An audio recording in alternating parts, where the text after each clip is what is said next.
everyone, and thank you so much for joining me today. We're going to go into the classroom and have a lovely lesson. So this is a map of the United States, and all of these different lovely colors are what we like to call hardiness zones. So for hardiness on a plant, it's just a fancy way of saying how well the plant can survive adverse conditions such as drought, flooding, freezing air, and different things like that. So you would look at the color of the map in correspondence with the different temperatures and zones over here on the side.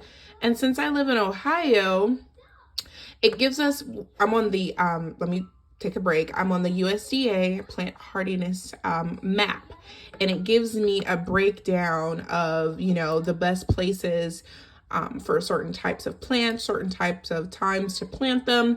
A lot of people in my different plant groups on Facebook and different things are like, it's way too early to start your seeds indoors. It's way too early. It's way too early. Me, since I'm going to be growing indoors mostly anyway, and I'm not really transplanting out into the soil, this isn't much of a concern for me. But if you're planning on putting your plants or veggies into the ground, you really want to pay attention to this because it's important to be mindful of your last frost date.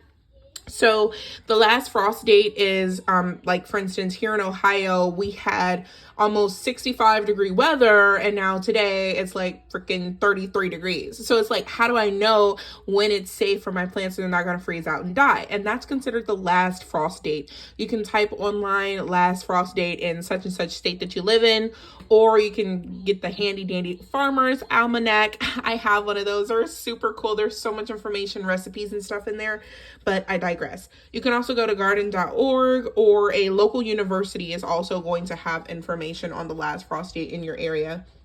So you want to be mindful of these here. Just because certain plants grow better in certain hardiness areas, whereas others don't. So our 6A, 6B, where I live here in Ohio, it is the most stringent type of agricultural area, but it's also the most finicky. So I've really been wanting to grow loofahs and different things like that, and I really don't think it's best since I live closer here into the 6A region. However, if I was in 6B, it might be a little better. So please make sure you do your research into that, and if you have any questions, please don't hesitate to reach out. Again, you want to be mindful of what zone you live in.